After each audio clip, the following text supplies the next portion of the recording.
सुना प्रश्न ऋषियों का और बोले सूत जी, ज्ञानी 25वां अध्याय में सुनो श्री हरि की वाणी। तीर्थ में दान और व्रत आदि सत्कर्म करने से मनुष्य के पाप नष्ट हो जाते हैं, परंतु तू तो प्रेत के शरीर में है, अतः उन कर्मों को करने के अधिकार नहीं है। इसलिए मैंने जन्म से लेकर अब तक जो कार्तिक का व्रत किया है, उसके पुण्य का आधा भाग मैं तुझे देता हूँ, तो उसी से सद्गति को प्राप्त हो जाओ।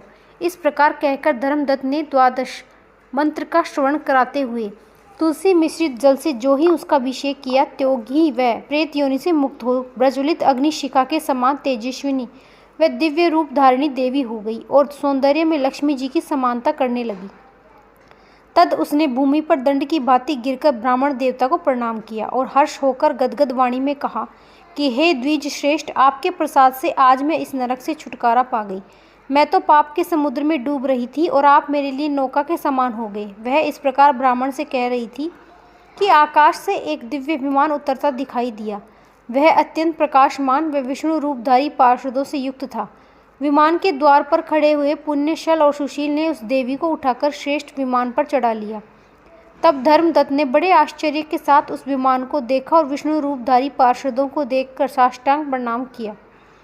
पुण्यशल और सुशील ने प्रणाम करने वाले ब्राह्मण को उठाया और उसकी सराहना करते हुए कहा, हे द्विज श्रेष्ठ, तुम्हें साधुवाद है, क्योंकि तुम सदैव भगवान विष्णु के भजन में तत्पर रहते हो, दीनों पर दया करते हो, सर्वज्ञ हो, भगवान विष्णु के व्रत का पालन करते हो। तुमने बचपन से लेकर अब तक जो कार्तिक व्रत का अनुष्ठान किया है, उसके आधे भाग का दान देने से तुम्हें दुगना पुण्य प्राप्त हुआ है।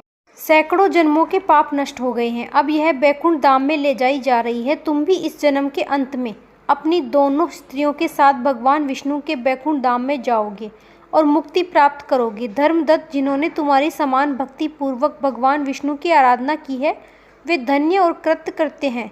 इस संसार में उन्हीं का जन्म सफल है। भलीभांति आराधना करने पर भगवान विष्णु देहधारी प्राणियों को क्या नहीं देते। उन्होंने उत्तानपाद के पुत्र को पूर्व काल में ध्रुव पद पर स्थापित किया था। उनके नामों का स्मरण करने मात्र से समस्त जीव सद्गति को प्राप्त होते हैं।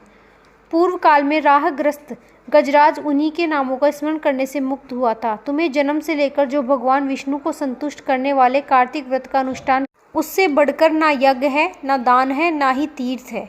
विप्र, व तुम धन्य हो, क्योंकि तुमने जगत गुरु भगवान विष्णु को प्रसन्न करने वाला कार्तिक व्रत किया है, जिसके आधे भाग के फल को पाकर यह स्त्री हमारे साथ भगवान लोक में जा रही है।